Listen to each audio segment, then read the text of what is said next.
Coucou les curieux. Aujourd'hui, on part à la rencontre de Grégoire, le DIRCOM de Uber France. Il m'a invité à boire le café chez eux à l'occasion de leurs 4 ans, faire le point sur Uber en France, discuter de leur toute première campagne publicitaire, mais aussi échanger quelques mots à propos du conflit entre taxi et VTC. Coucou Grégoire, comment ça va? Très bien, toi? Ça va super, je suis très content, c'est la première fois que je viens chez Uber. Donc là, on est dans la cafette, c'est ça? Ça, bienvenue. Avec les attributs classiques, un baby-foot, une table de ping-pong, des canapes, mais malheureusement, il n'y a pas grand monde parce que tout le monde bosse beaucoup. Bah ouais, j'imagine. Alors du coup, Uber en France, ça a 4 ans. Exactement, on va fêter nos 4 ans là, mardi 8. Mardi 8. Et en fait, c'est pour ça que justement, tu m'invites à boire un verre avec toi pour parler de cette aventure Uber. Et d'abord, j'aimerais bien parler un peu de toi, c'est-à-dire, ça fait combien de temps que tu es chez Uber, toi? Je suis arrivé chez Uber il y a 8 mois maintenant. Il y a 8 mois, et tu fais quoi exactement? Je m'occupe de la communication, c'est une création de poste, parce que juste à présent, Uber a d'abord développé un produit. Donc il a d'abord fallu trouver des passagers et trouver des chauffeurs qui acceptaient d'abord l'application. Et après, ils ont réfléchi à se dire il faut qu'on fasse de la communication, des affaires publiques. Donc moi, ils m'ont recruté pour la communication en France. Et du coup, justement, alors Uber, auparavant, on connaît Uber par rapport à la crise entre les VTC et les taxis. Et Uber, justement, était un peu en tête de tout ça parce que vous êtes le principal apport VTC en France, j'imagine. Tout à fait. Uber en France, c'est quoi d'un point de vue chiffre? Alors, c'est 70 employés à Paris, ici. C'est plus de 12 000 chauffeurs qui sont partenaires avec Uber, sachant qu'ils n'ont aucune clause d'exclusivité. Un chauffeur qui travaille avec Uber peut aussi travailler avec chauffeur privé, avec le cab, avec Snapcar, avec tous nos concurrents. Donc tu verras souvent dans des voitures des chauffeurs qui ont plusieurs téléphones et qui en fait acceptent la première course qui se présente. Et donc on est là depuis 4 ans, on a ouvert en décembre 2011. Au départ avec un produit de luxe, qui était Uber Berlin, parce qu'au départ c'était un produit qui se voulait très luxueux, avec des grosses voitures. C'est le produit principal de Uber, même encore aujourd'hui, j'imagine. Et bien non, pas vraiment. C'est l'image qu'on a aujourd'hui, c'est pour ça que c'est drôle que tu le dises. C'est cette image de luxe. Mais aujourd'hui le produit principal c'est Uber X, qui est en fait un produit plus standard. Alors la loi oblige les véhicules à faire plus de 4,20 m. Donc c'est forcément des grosses voitures. Ça reste des berlines. Voilà, ça reste des voitures impressionnantes. Mais maintenant, il y a de plus en plus de Laguna, de 508, qui sont ces véhicules-là, mais qui sont peut-être moins luxueux, mais du coup accessibles à beaucoup plus de monde. Oui, parce qu'effectivement, l'avantage de Uber, au lieu d'avoir cette capacité de prendre un véhicule tout de suite sur le moment avec le téléphone, parce qu'on est tous connectés maintenant, c'est le prix. Et c'est vrai que Uber X, moi personnellement, je suis client, comme je pense beaucoup de personnes qui vont dans la vidéo, les prix sont vachement attrayants. Comment se calcule le prix aujourd'hui? C'est un algorithme par rapport à un temps, par rapport à un kilométrage? Exactement, ce sont les deux. C'est à la fois au temps passé dans le véhicule et au nombre de kilomètres effectués. Et où est-ce qu'on arrive à être fort? C'est à permettre aux chauffeurs, qui sont nos clients, parce que nous, Uber, comment est-ce qu'on gagne de l'argent? En facturant 20% de frais de service aux chauffeurs. Donc c'est lui qui va conduire son véhicule et nous ce qu'on arrive à faire c'est lui donner assez de clients pour qu'il ait peu de temps d'attente entre deux courses et peu de temps d'approche parce que la grande différence des taxis, quand on réserve un Uber, il va arriver jusqu'à toi et le prix va commencer à fonctionner une seule fois qui sera dans le véhicule et pas avant. Donc continuons d'abord sur les produits de Uber justement avant de parler des chauffeurs parce qu'il y a une question que je me pose justement en venant ici. Donc du coup là aujourd'hui c'est Uber X, il y a aussi Uber Pool qui est vachement intéressant pour le côté écologique du transport. Pour nous c'est l'avenir, je te coupe mais Uber Pool c'est vraiment l'avenir. Ah donc c'est votre stratégie là à venir et juste, alors une question justement, on part un peu dans tous les sens mais Uber Pool c'est l'avenir mais est-ce qu'on peut penser à du Uber automatisé avec des robots qui conduisent justement comme les Google Cars? Alors, Travis Kalanick, notre fondateur, dit toujours qu'il y a une innovation qui arrive, soit on la regarde passer, soit on essaye d'en être. Donc oui, un jour, il y aura des véhicules autonomes, mais a priori pas à court terme, parce qu'il y a des problèmes de réglementation qui se posent. Voilà.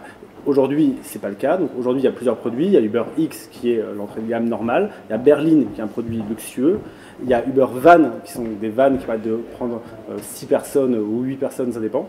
Et on a Uber Pool. Uber Pool, c'est quoi? Uber Pool, ça te permet à toi de partager le trajet avec quelqu'un. Du coup, il y a plus de gens dans la voiture et donc toi, tu payes moins cher. Ouais, le coût est divisé, effectivement. Ouais. Exactement. Et donc pour toi, c'est plus intéressant. Donc ça permet de démocratiser encore plus l'accès au transport à la demande. Mais c'est aussi pour le chauffeur hyper puissant parce qu'un chauffeur ne gagne pas d'argent quand il attend entre deux courses ou quand il vient de chercher. Et bien avec Uber Pool, il va pouvoir enchaîner différents passagers avec toujours le compteur qui tourne. Ouais, donc du coup, pour toi, ça baisse le prix. Pour le chauffeur, ça lui augmente sa rentabilité horaire. Et puis comme tu le disais, pour l'environnement, c'est forcément mieux parce qu'au lieu d'avoir un seul passager dans une grosse berline, on en a 1, 2, 3. Et du coup, il y a moins de voitures et à terme, on pense que ça va aider les citadins à pouvoir abandonner leur véhicule individuel. Ouais, ben justement, alors du coup, est-ce qu'on pourrait penser demain éventuellement à un Uber vert avec des voitures 100% électriques ou des voitures hybrides. Je ne ben, sais même pas si dans votre parc aujourd'hui, le partenaire, il y a ce type de véhicule. En tout cas, j'en ai jamais eu l'occasion d'en prendre. Eh bien, nous, on aimerait bien qu'il y en ait, mais malheureusement, la loi, pour l'instant, aussi bizarroïde que ça puisse paraître, semble l'interdire. C'est-à-dire que c'est pas prévu que des VTC puissent avoir des véhicules électriques. Alors, les taxis, ils ont le droit. Voilà, exactement. Les taxis ont droit, ils ont même des primes pour ça, et tant mieux. On est en train d'y réfléchir, et voilà. On va pas forcément, je ne vais pas faire d'annonce aujourd'hui, mais on réfléchit à évidemment intégrer des véhicules écologiques dans notre flotte. C'est hyper important, il faut que les chauffeurs puissent y avoir accès dans de bonnes conditions. D'accord, alors du coup, c'est les réflexions que vous discutez actuellement avec justement Laurent Grand-Guillaume, qui est censé justement aider à résoudre ce conflit qui existe encore entre les taxis et les VTC. Ouais, Laurent Grand-Guillaume arrive aujourd'hui dans un secteur qui est en crise et en plein boom. C'est ça tout le paradoxe. Alors, le secteur du transport de personnes. Hein. Exactement. On voit que les taxis, il y a une vraie rupture de leur business model. Et avant, qui était censé être un business de maraude, donc toi, tu es dans la rue sur un trottoir et tu lèves la main pour monter dans une voiture. Ça, c'est le monopole exclusif des taxis. Il n'y a que qui ont le droit de le faire. Et pourquoi? C'est une question de sécurité. Quand tu es sur le trottoir et que tu montes dans n'importe quelle voiture, qui n'est pas spécialement identifiée, il faut qu'elle le soit. C'est pour ça qu'il y a un luminaire sur le toit. Ouais. Le problème, c'est que les taxis... On n'a jamais vraiment compris les luminaires sur le toit et comment fonctionne un compteur de taxi. Mais en tout cas, effectivement... En tout cas, c'est une question de sécurité. En revanche, quand tu fais de la réservation et que tu appuies sur un bouton, et ben là, l'intermédiation est faite par un tiers. Et là, le tiers, en l'occurrence, c'est la plateforme, donc Uber ou nos concurrents. Uber, et donc là, tu vois, une fois que tu as appuyé, le véhicule qui va venir te chercher, tu vois le numéro de la plaque d'immatriculation, tu vois la tête du chauffeur, et là, c'est un autre marché, c'est autre chose, c'est la réservation. Et ça, c'est un marché qui est en plein boom. Donc, c'est un peu paradoxal parce qu'on a des taxis qui se disent « Oh là là, qu'est-ce que je vais faire? Qu'est-ce que va être mon avenir ?» parce qu'ils pensent ne pas avoir accès à ce marché-là, alors qu'en même temps, on a plus de clients que jamais. Et aujourd'hui, alors que le taxi était réservé à quelques-uns qui avaient des codes abonnés, ou alors une fois de temps en temps en soirée, et c'était pas toujours facile d'en trouver en levant la main dans la rue, j'imagine que tu as pu l'expérimenter aussi. C'est un problème, effectivement. Ouais. Et bien aujourd'hui, avec un bouton, on peut être chez soi ou au restaurant, la voiture arrive, et du coup ça incite les gens à le faire. Donc le marché est en croissance, donc il y a toutes les solutions qui doivent être mises sur la table pour arriver à trouver une solution, et c'est ce que fait Laurent Grand-Guillaume, qui pour la première fois pointe un élément qui est bloquant, qui est cette fameuse question des licences de taxi. Ouais, malgré le coût d'une licence, et c'est vraiment là le point bloquant, on ne va pas en discuter parce que c'est un autre débat et je ne pense pas que vous soyez, vous, en tout cas chez Uber, la bonne personne pour parler de tout ça. Éventuellement, si je m'en parle avec un taxi et qui regarde cette vidéo, je serais très honoré de boire un verre avec lui. Mais en tout cas, ce qui est intéressant, c'est de se dire qu'un chauffeur de taxi pourrait très bien devenir un chauffeur Uber dès demain. Eh bien, comment peut-on devenir un chauffeur Uber? C'est extrêmement simple, et oui, les chauffeurs de taxi peuvent le faire, et c'est même le Conseil constitutionnel qui leur a autorisé ça le 15 janvier dernier, parce que la loi Thévenoud l'interdisait. C'est la loi Thévenoud, effectivement, ce qui était un peu une aberration. Mais c'est un peu surprenant, parce qu'il y a un marché en plein boom, et on disait à des acteurs économiques, vous n'avez pas le droit d'y accéder. Aujourd'hui, un taxi peut à la fois être taxi, donc avec son luminaire sur le toit, ce qui lui permet d'être le seul à pouvoir attraper quelqu'un dans la rue. Après, il y a la centrale de réservation, donc qui lui permet de recevoir des courses. Et rien ne l'empêche.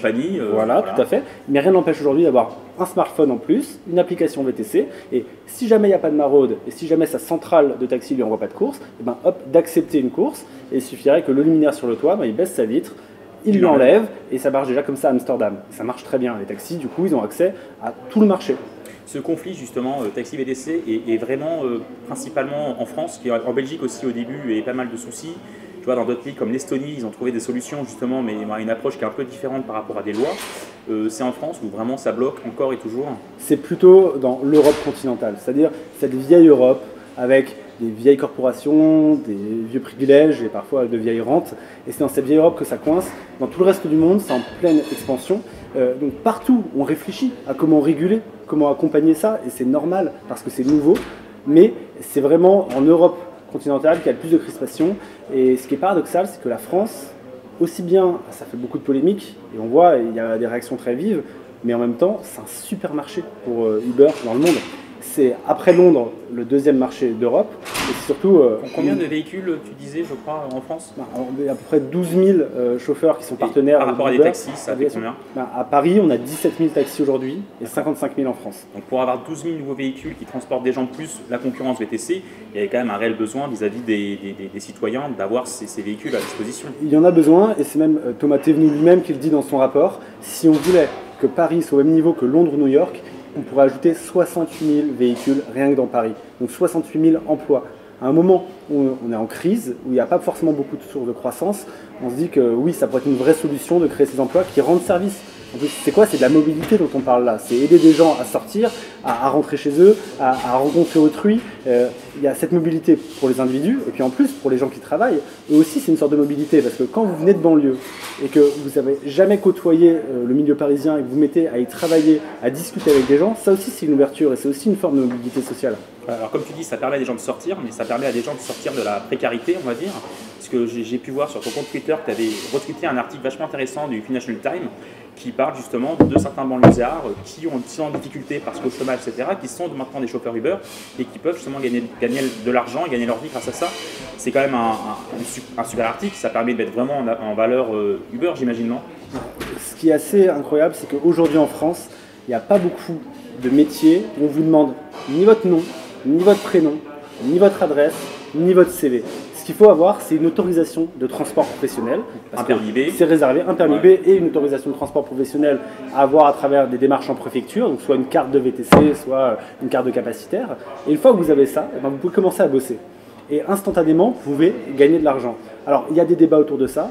Dans cette étude là, qui est effectivement sortie dans le Financial Times aujourd'hui, c'est deux économistes de la Toulouse School of Economics, donc l'école de Jean Tirole, qui s'appellent Landier et Tesmar, qui ont analysé ça et ils ont trouvé le chiffre moyen d'affaires des chauffeurs par heure, qui s'avère être, une fois les 20% de frais de service Uber enlevés, il leur reste en moyenne 19,90 € par heure. Voilà, ça, on enlève leur charge et admettons que quand bien même ils aient 40 ou 50% de charge, c'est-à-dire qu'il leur reste pratiquement 10 € net par heure. Donc, pour un métier qui est un métier de service, donc qui ne demande pas de qualification spécifique, mais d'avoir ce sens du service et de rouler en ville et d'aimer ça. C'est pas donné à tout le monde, j'en conviens. Donc, surtout qu'après, ça c'est que mon avis, le service généralement est de meilleure qualité dans un Uber ou dans un VTC que dans un taxi. Et c'est peut-être là aussi où le taxi devrait travailler, aider. C'est pas une question que de bonbons d'ouvrir la porte, mais une question de relationnel tout simplement. Je me permets de rebondir sur ce que tu disais sur la banlieue. C'est vrai que voilà, il suffit de prendre un Uber pour constater que la plupart des chauffeurs sont d'origine africaine ou maghrébine, la plupart viennent de banlieue. Et c'est vrai que ça a été pour eux une vraie façon de pouvoir se projeter dans un nouvel emploi. On sait qu'il y a 25% des chauffeurs qui étaient au chômage auparavant. Et sur ces 25%, il y en a 43%, presque la moitié, qui étaient au chômage de longue durée. Donc pour eux, ça a permis vraiment de se mettre un pied à l'étrier, de se remettre à travailler, alors que ce n'était pas forcément d'avoir une inséré. activité, effectivement. Et à contrario, ça montre qu'il y a quand même 75% des gens qui n'étaient pas des chômeurs, qui avaient un autre travail, mais un travail par exemple beaucoup plus physique. Il y a beaucoup de chauffeurs avec qui je discute qui étaient caristes, qui ont 35 ans, ça fait déjà pratiquement 10-15 ans qu'ils font ça, ils ont le dos pété, ils disent je ne pouvais plus ça, qu'est-ce que j'aurais pu faire? Moi, j'ai pas de qualification, j'ai bossé sur des chantiers, et ben là, ça me permet d'être dans un véhicule et d'avoir une source de revenus. Ouais. En parlant de toi un petit peu, donc toi, ça fait bientôt un an que tu es à la communication de Uber France. Si je ne me trompe pas, tu as la trentaine d'années, c'est ça? Exactement. Enfin, grosso modo, je viens de passer la trentaine. Tu as un peu mon âge, mais tu as quand même un parcours qui est assez particulier parce que tu viens du ministère des Transports. Du coup, il y avait une histoire de conflit à l'époque parce que justement, c'est peut-être pas. Il y a une sorte de conflit d'intérêt, mais ce qui est faux parce que le conflit aujourd'hui, les Uber, les VTC, tout ce qui se passe, c'est géré, si je me comprends bien, par le ministère de l'Intérieur. Je ne me trompe pas? Non, tu ne te trompes pas. Effectivement, moi à la base, je suis avocat en droit de la concurrence. Justement, j'ai toujours été intéressé par ces problématiques de régulation de l'économie. Et j'ai choisi de quitter mes métier d'avocat pour bosser chez UFC Que Choisir. Vraiment au service des consommateurs. La défense des consommateurs. Exactement, je m'occupais là-bas de la concurrence et des nouvelles technologies. Et ensuite, oui, j'ai été amené à travailler avec Alain Vidalis, donc, qui était à l'époque dans l'équipe de campagne de François Hollande sur les questions sociales et donc les questions d'emploi. Il a été nommé ministre des Relations avec le Parlement, donc je me suis occupé de sa communication à ce moment-là. Puis, il s'est fait virer, en même temps que Jean-Marc Ayrault. Et là, moi, je me suis retrouvé au chômage, parce que non, on n'est pas fonctionnaire, et voilà, est-ce que je redevenais avocat? Et donc, j'ai continué dans la communication. Je suis parti dans une agence qui s'appelle TBWA, où on me proposait de m'occuper de Google, donc ça m'intéressait de continuer dans les nouvelles technologies. Et ensuite, Alain Vidalis a été renommé ministre des Transports et il m'a demandé de revenir bosser avec lui. Donc j'y suis retourné de nouveau en ministère, en sachant que donc, je pourrais de nouveau potentiellement me faire virer du jour au lendemain, parce que j'avais vécu déjà une fois, et en sachant que je ne resterai pas jusqu'au bout. Et là, un ancien collègue qui était mon N+1 chez TBWA a pris la com Europe de Uber et m'a proposé de postuler pour m'occuper de la France. Et j'avais beaucoup de questions. C'était vraiment, quand je suis arrivé dans ces premiers entretiens, je me suis dit, est-ce que ce sont des Américains idéologisés qui veulent transformer le droit français, qui veulent enlever des emplois salariés? Et en fait, j'ai rencontré des businessmen hyper pragmatiques. Qui ont une super bonne idée, à Paris d'ailleurs, à la base. Exactement. Parce que c'est pas une légende ça du coup. Non, c'est pas une légende, c'est vraiment le fondateur, Travis Kalanick, qui était à Paris, au web. Ouais, en 2011. 2009. 2009, ouais, parce que Le Uber a été créé en 2010, donc lui il est en 2009, ouais. il est en 2009 au web, il part d'Aubervilliers, tout le monde sort du truc et galère à trouver un taxi, ils finissent par en avoir un, il traverse par la place Vendôme, il voit des belles berlines et il se dit waouh, il y a quand même des voitures qui attendent là, il y a des clients qui pouvaient attendre, est-ce qu'on peut pas faire une application pour les connecter? Et ce qui est génial, c'est qu'à ce moment-là, lui, il pense à quoi? À des belles berlines pour lui, ses amis à San Francisco, mais il ne voit pas encore la vision démocratisée de la chose. Il ne voit pas que ça pourrait être quelque chose accessible à tous. Et c'est en développant et donc en lançant Paris en mode berline qu'on se rend compte que en fait, la berline, c'est pour une petite partie de la population, mais que le vrai business, c'est sur du UberX, c'est sur la voiture normale, et c'est rendre ça accessible au plus grand nombre. Et du coup, c'est quand même une idée toute simple que tout le monde aurait pu avoir par rapport à ces problèmes qu'on peut avoir tous les soirs quand on est un peu bourré, qu'on sort de bar et qu'on prend un taxi, on a un peu du mal. En tout cas à Paris, une idée 5-6 ans plus tard, ça vaut quoi? 50 milliards Alors ça, c'est un chiffre qui est une valorisation galvaudé, potentielle. ouais. Non, mais surtout qu'aujourd'hui, Uber perd de l'argent. Donc on investit massivement et donc à chaque levée de fonds, on a besoin de lever de l'argent auprès des gens parce qu'on n'en gagne pas encore assez. C'est dans le cadre de ces levées de fonds-là qu'on calcule combien ça vaudrait. Et ce chiffre-là, 50, 60, 70 milliards, peu importe, c'est pas de l'argent qui est selon et trébuchant, c'est ce que les gens pensent que le marché va pouvoir valoir un jour. Et ça, en fait, c'est la récompense de la bonne idée. Ça veut dire... C'est un géant pied d'argile en fait. Bah, c'est un géant en devenir. On est en construction, mais les gens se disent tous c'est une putain de bonne idée, quoi. Oui, il y a besoin de transport à la demande efficient. Non, il n'y a aucune raison que ce soit réservé à des abonnés. Il n'y a pas de raison qu'il y ait des frais d'approche. Et oui, c'est une bonne idée de se dire si on a assez de passagers qui commandent et assez de chauffeurs, eh ben, il y a des véhicules qui peuvent tourner pratiquement partout, tout le temps. Et vous appuyez sur un bouton et en 2-3 minutes, il vient vous chercher, il vous dépose. En plus, vous partagez la course avec quelqu'un d'autre. C'est efficient pour tout le monde et ça, c'est une bonne idée. Bon, alors en tout cas, on va reparler de communication parce que c'est ton métier. Donc, quand tu es arrivé, c'était plutôt une communication de crise, j'imagine. Maintenant que les choses se tassent et ils vont dans le bon sens, c'est quoi les grandes lignes de la communication de Uber France demain pour ces 4 ans éventuellement? Ce serait de sortir la communication de crise, effectivement. On n'y est pas encore tout à fait, mais on va lancer la première campagne de publicité pour rappeler les qualités du produit. Parce qu'aujourd'hui, on va lancer la semaine prochaine. Cool. Donc, c'est important de rappeler, aujourd'hui, on oublie encore trop qu'il y a 5 ans, comme tu le disais, quand tu sortais d'un bar à 2 h du mat sur les grands boulevards, c'était la croix à la bannière pour trouver une voiture. Aujourd'hui, grâce à cette concurrence-là, il y a plus de taxis disponibles, il y a plus de VTC disponibles et vous pouvez rentrer chez vous. Et donc du coup, on va essayer d'expliquer ça, d'expliquer des messages qui sont de base, des messages très simples, des messages consommateurs, qu'on n'a pas le temps d'expliquer aujourd'hui parce que dès qu'on parle d'Uber, c'est procès, État, violence. C'est absolument ça qu'il faut arriver à sortir et ça passera par des consommateurs qui raconteront leur expérience et des chauffeurs. Posons la question aux chauffeurs. Je rencontre trop souvent des journalistes qui écrivent sur Uber, qui n'ont jamais utilisé l'application, qui n'ont jamais parlé avec un chauffeur. Bien, allons voir sur le terrain ce que ça donne. Et donc c'est ça, c'est en fait un peu faire la preuve par l'exemple. Bon, on va voir ça justement la semaine prochaine, ou en tout cas en même temps que la vidéo quand elle sortira. Et je te remercie pour ce verre et ces quelques minutes qu'on a passées ensemble. Et je vous souhaite le meilleur. En tout cas, à bientôt dans un véhicule Uber, j'espère. Merci à toi, à bientôt. À bientôt, au revoir. Salut.